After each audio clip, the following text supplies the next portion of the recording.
Atau ada orang-orang yang sengaja Allah fakirkan, enggak kaya-kaya, usaha macam mana pun enggak kaya-kaya dia. Sebab kata Allah dalam hadis kursi, sebab kalau aku buat dia kaya makin rusak agamanya. Allah Maha paham ya apa yang diberikan. Enggak boleh kita ngomong seperti ini.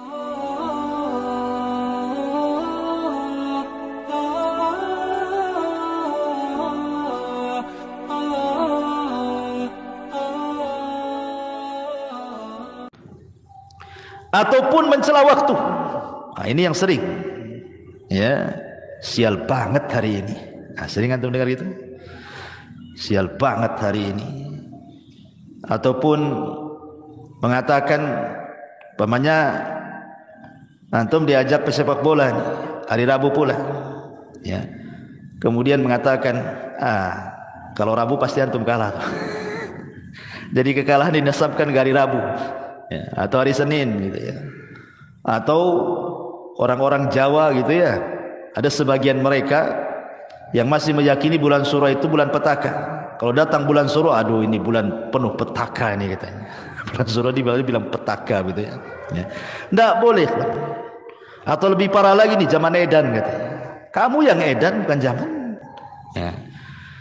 Kalimat-kalimat seperti ini tidak boleh. Kenapa demikian?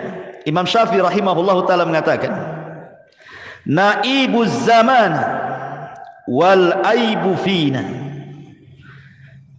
wama lizaina atau wama lizamanina aibun siwana.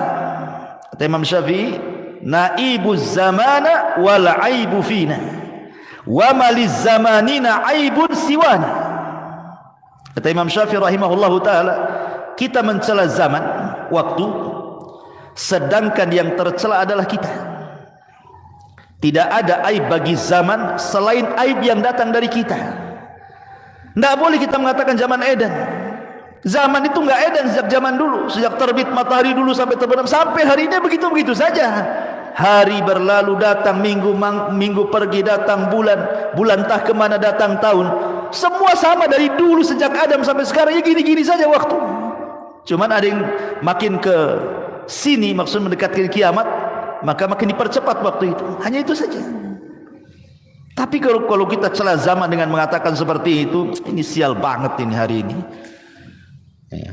Ini tidak boleh, karena langsung ataupun tidak Anda sedang mencela yang menciptakan zaman, yang membolak-balikan zaman. Kata Rasul, la tasubbu dahra fa inna ma ana dahrun.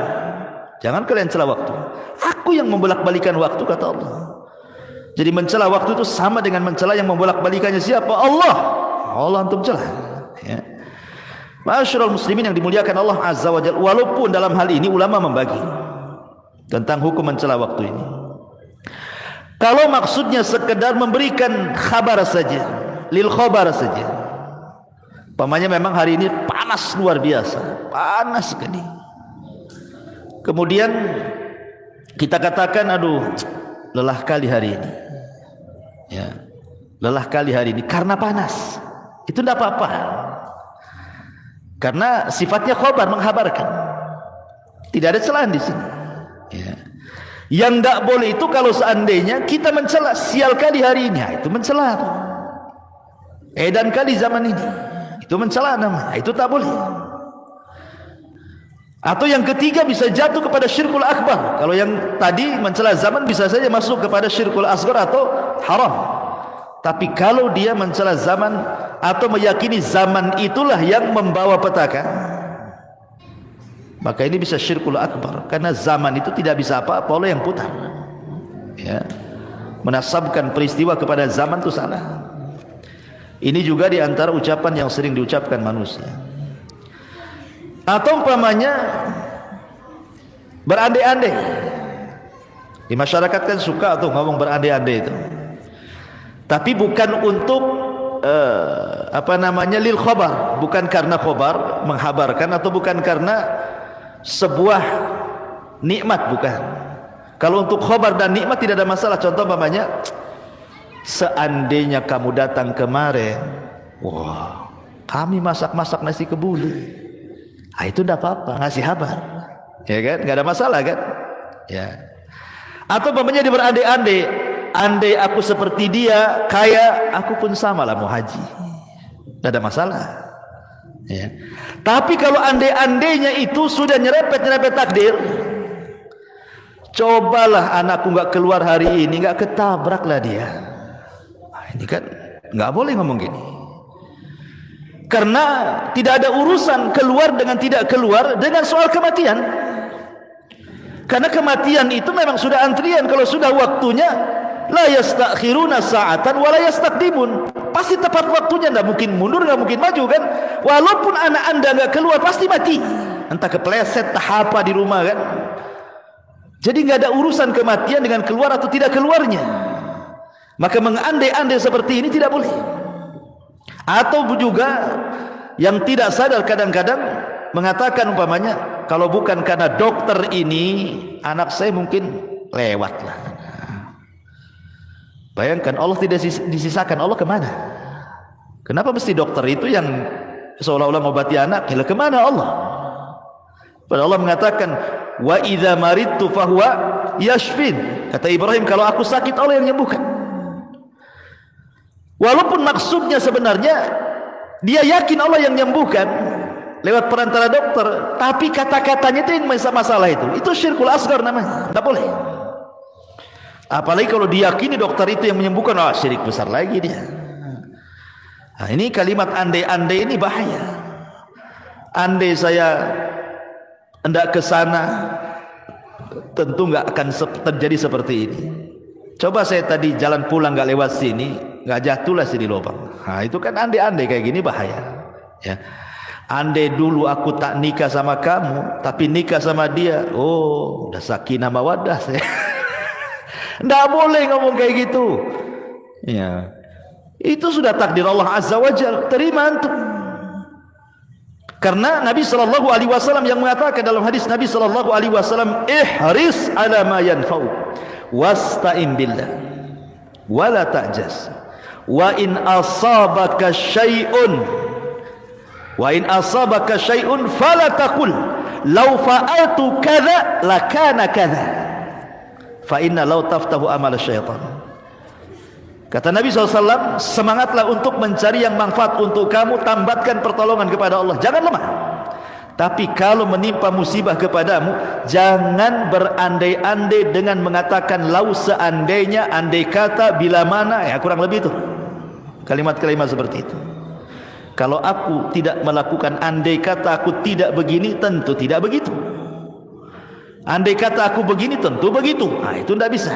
Karena andai-andai ini adalah pintu daripada pintu setan. Lalu apa yang harus diucapkan? Walakin kul qaddarallahu wa masya'a fa'al. Katakan takdir Allah semua. Nah, ini menyangkut takdir masalahnya. Sudah katakanlah ini sudah qadar Allah, selesai. Tenang. Sebab kalau kita sandarkan semua kepada takdir, hilang kesedihan di dada. Tapi kalau dikaitkan dengan andai-andai, makin sakit hati. Andai anak saya nggak keluar, nggak mati, udah sakit lah dia. Nggak berhenti itu nangis sampai berapa hari itu.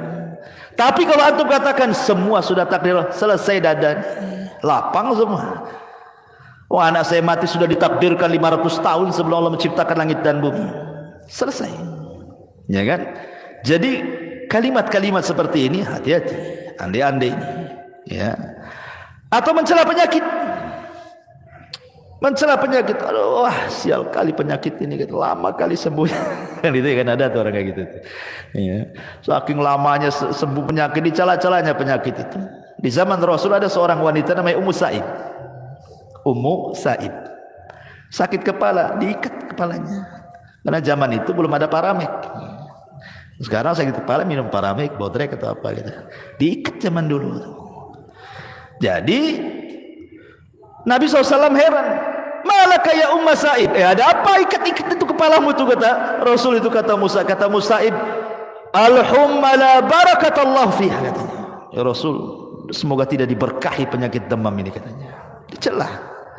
Kata Rasulullah, la tasubbil humma, jangan kau celah penyakit wahai Ummu Sa'id. Terkadang penyakit itu apa? Yadhabul khotoya, bisa menghilangkan kesalahan. Demam itu bisa menghilangkan kesalahan kita. Ya. Jangan mencela penyakit, sabar. Ya. Ma'asyiral muslimin yang dimuliakan Allah Azza wa Jalla. Atau mungkin ada kalimat-kalimat yang tidak beradab, ikhwan. Tidak beradab kepada Allah Subhanahu wa taala dengan menyingkat-nyingkat nama-nama Allah atau mengganti-ganti dengan nama Allah. Contoh namanya, ada orang namanya Abdurrahman, dipanggilnya Maman. Man kemana man? La ilaha illallah. Coba. Ada nama Allah Maman namanya atau Man? Tidak ada. Panggil ya Abdurrahman, jangan bilang Maman. Waktu saya di mana itu, namanya Ulek. Saya kira ulekan. Ulek. Rupanya di KTP Abdullah. Kok Abdullah jadi Ulek itu gimana ceritanya? Orang panggil Pak Ulek katanya. Kok nama itu aneh, Pak Ulek katanya. Bukan Pak Ulek Ustaz. Nih KTP saya Abdullah pula. Kok bisa dari Abdullah jadi Ulek tuh? Gimana ceritanya tuh? Nah boleh, kalau nama Abdullah itu khairul asma, ikhwan. Sebaik-baik nama Abdullah dan Abdurrahman. Sebaik-baik nama loh. Bisa diganti. Jangan lagi itu disingkat aja, tidak boleh. Namanya Abdul Qadir, Abdul Qa, tidak boleh. Teruskan Qadir. Kok Abdul Qa pula? Namanya Abdul Qadir. Ini tidak beradab kepada Allah namanya. Nama bagus-bagus dikasih orang tuanya, antum pula panggil jelek-jelek gitu. Ya. Abdurrahim jadi Mimin katanya. Kok jadi Mimin pula Abdurrahim itu? Jadi tidak boleh. Kadang-kadang orang itu tidak beradab kepada Allah. Tidak boleh, kawan. Panggil sesuai dengan namanya. Abdullah, ya Abdurrahman, ya Abdurrahim, ya Abdul Ghafur. Begitu. Ya. Jangan Abdul Ghafur Pur. Repot. Ghafur. Jangan bilang Fur, jangankan soal yang seperti ini. Yang lebih kecil daripada itu di zaman Rasul itu ada namanya Hani ibn Kindi. Namanya Hani, sahabat ini. Tapi banyak kaumnya itu kalau ada masalah datang kepada dia dan minta diselesaikan masalahnya. Dan kepiawaian dia mampu pula dia mendamaikan orang bermasalah itu. Jadi kabilahnya kalau ada masalah mesti datang ke dia, dan selalu berdamai. Jadi orang-orang kabilah itu menyebutnya ya Abul Hakam. Namanya Hani ibn Kindi, tapi disebut ya Abul Hakam. Ingat Rasul mengatakan apa? Innallaha huwal hakam wa ilaihil hukm. Allah lah hakam, semua hukum kembali kepada dia. Abul Hakam itu bapak pemutus masalah. Hakam itu artinya. Maka suatu ketika berjumpa dengan Rasulullah, bercerita oleh dia, Rasul, kaumku apabila berselisih mereka datang kepadaku, aku pun berhukum dan mereka pun ridho dua-duanya. Maka orang-orang menyebutnya Abul Hakam. Kata Rasul, apakah kamu punya anak? Ya, punya anak. Berapa? 3. Laki-laki, semua laki-laki. Siapa namanya? Pertama Syureh, yang kedua Muslim, yang ketiga Abdullah. Kata Rasul, anta Abu Syureh, bukan Abul Hakam. Diganti sama Nabi. Karena hakam tidak boleh. Hakam itu milik Allah. Ya. Masyarul muslimin yang dimuliakan Allah Azza wa Jalla. Intinya bahwa tolong beradab, berakhlak kepada Allah. Kalau panggil-panggil nama itu jangan asal panggil. Apalagi itu nama baik. Nama yang menyangkut nama-nama Allah Subhanahu wa taala. Atau ucapan sebagian dokter. Ucapan sebagian terapis kesehatan. Hati-hati Pak Edi, suka mengobati orang nih. Ini kalau gimana dok, pasien dok? Ya kami ini hanya berusaha, sisanya diberikan sama Allah. Coba Allah kasih sisa pula. Sisanya kepada Allah. Dari awal sampai akhir Allah yang nyembuhkan, nggak ada sisa-sisa. Masa Allah disisain ini gimana? Seolah-olah antum yang paling berjasa, Allah pula sedikit sisanya. Akalnya di mana coba? Ya, padahal Allah Subhanahu wa taala jelas-jelas mengatakan kul innal amra kulluhu lillah. Katakan semua perkara itu milik Allah dari awal sampai akhir. Kalau bahasanya mungkin begini, ya saya sih cuma usaha, tapi semuanya saya serahkan kepada Allah. Nah, itu kan bagus tuh. Ini enggak, saya sih ya saya akan usahakan, sisanya saya kasih Allah. Allah disisain dulu.